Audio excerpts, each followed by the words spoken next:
हनुमान प्रेमी मेरे एक मित्र का फ़ोन आया। बहुत उत्साहित थे। बोले कि अब मैं हनुमान चालीसा को अर्थ सहित जो है उसका पाठ करता हूँ और बड़ा आनंद मुझे आ रहा है। पहले जो मैं फटाफट 10 मिनट में सारी हनुमान चालीसा पढ़ लिया करता था, अब वैसा नहीं हो रहा।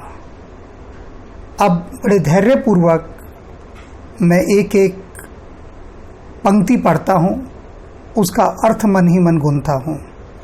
तो उत्साहित होकर उन्होंने मुझे जो फ़ोन किया था उसका कारण ये था कि आप अगला वीडियो जो बनाने वाले हैं वो पंक्तियाँ हैं, राम दुआरे तुम रखवारे, होत न आज्ञा बिनु पैसारे।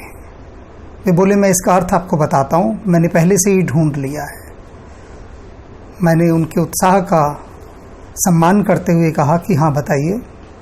उन्होंने कहा इन पंक्तियों में ये कहा गया है कि हनुमान जी आप भगवान राम के द्वार के रखवाले हैं और आपकी आज्ञा के बिना कोई प्रवेश नहीं कर सकता। वे बोले सही कहा ना मैंने कहा प्रारंभिक बात में तो बिल्कुल सही कहा है। जो शुरुआत है आपके बात की कि एक यात्रा आपने जो अर्थ की शुरू की, उस दृष्टि से ये ठीक है। लेकिन मैं आपसे एक छोटा सा यहाँ प्रश्न पूछता हूँ कि आपने कहा उनकी आज्ञा के बिना कोई प्रवेश नहीं कर सकता भगवान राम के पास, तो ये प्रवेश शब्द कहाँ से आया? उन्होंने कहा वो उस पुस्तक में लिखा है कि होत न आज्ञा बिनु पैसारे। पैसारे का अर्थ प्रवेश उन्होंने बताया है।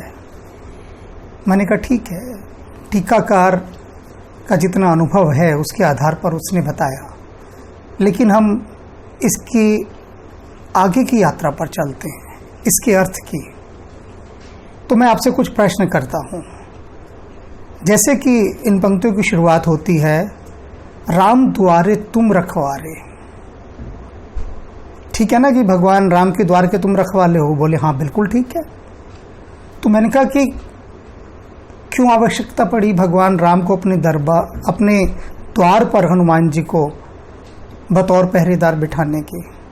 आप मुझे कोई ऐसा प्रसंग बताइए कि जब भगवान राम से कोई मिलने दौड़ा चला आया हो अंदर बिना पूछे, तो बाद में उनको ये आवश्यकता अनुभव हुई हो कि नहीं भाई ऐसे तो नहीं चलेगा, किसी को द्वार पर बिठाया जाए और वो पूछ कर आए, उसकी अनुमति ले तब उससे प्रवेश मिले।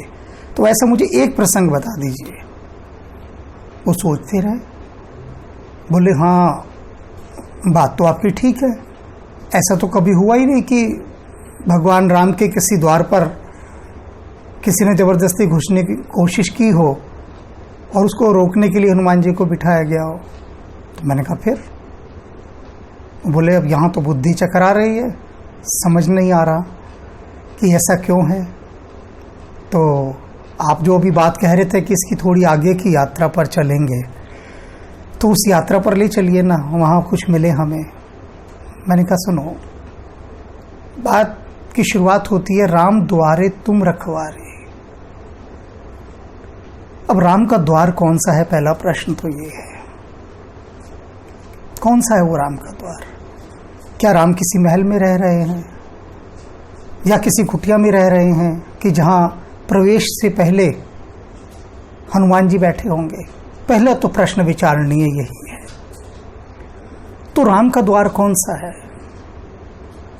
राम का द्वार, जिसको दूसरे शब्दों में मैं आपको समझाने के लिए कहूं तो जीसस ने जिससे कहा किंगडम ऑफ गॉड, प्रभु का राज्य।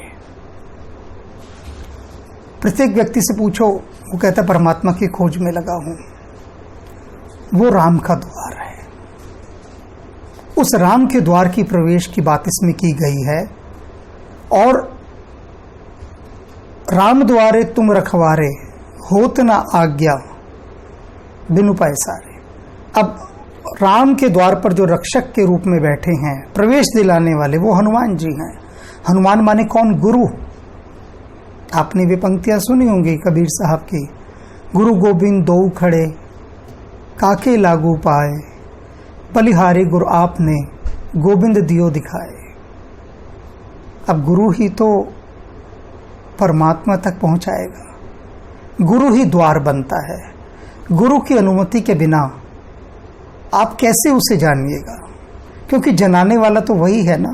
कहते हैं ना कबीर साहब, बलिहारी गुरु आपने गोविंद दियो बताए। आपने ही तो बताया कि ये है, और कौन बताता है?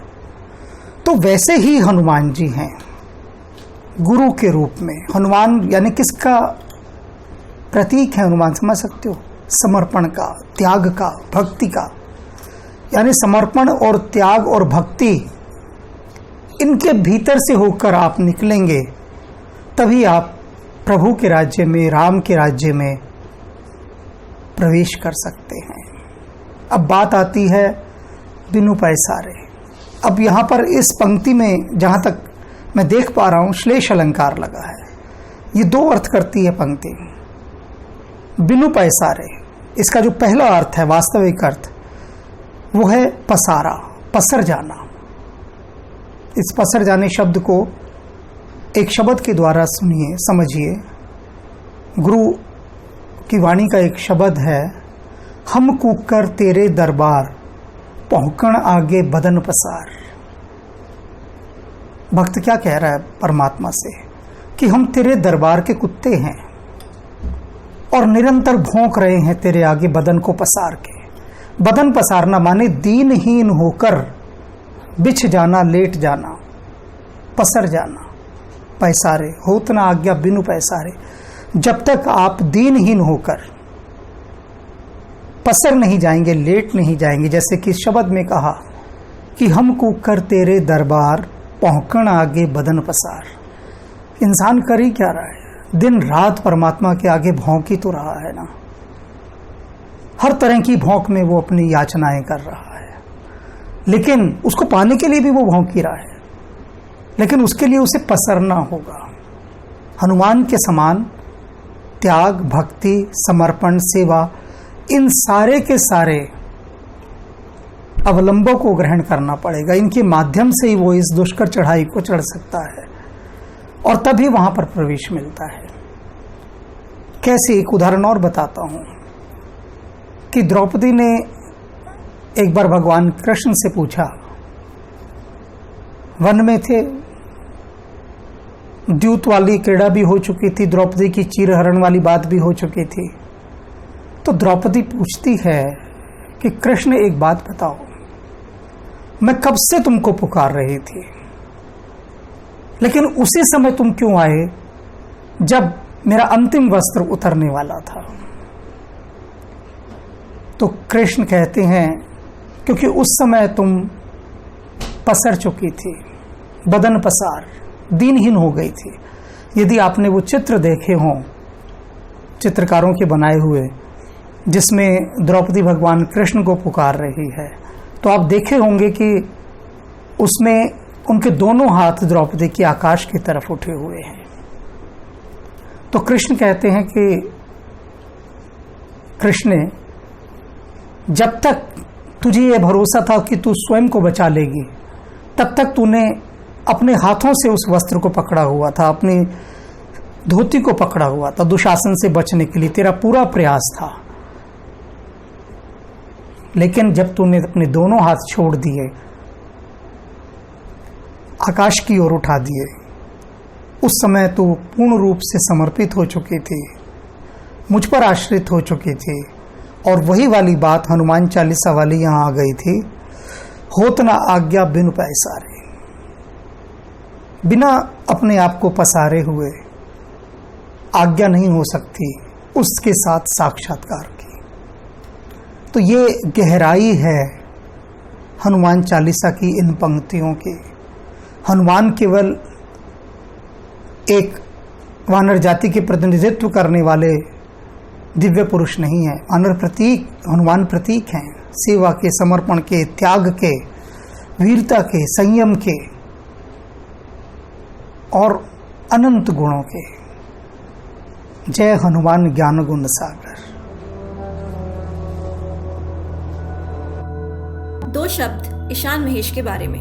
ईशान जी हिंदी साहित्यकार हैं। इन्होंने भगवान राम और कृष्ण को आधार बनाकर आध्यात्मिक उपन्यास लिखे हैं और लिखते ही जा रहे हैं। इसके साथ साथ ये ध्यान योगी भी हैं, यानी मास्टर ऑफ मेडिटेशन। हिमालय के अनेक रहस्यमयी महायोगियों और सन्यासियों की शीतल छाया में इन्होंने ध्यान योग को प्रसाद रूप में पाया है और अपनी विभिन्न कार्यशालाओं तथा आध्यात्मिक उपन्यासों के माध्यम में से उस प्रसाद को जनमानस में बांट रहे हैं।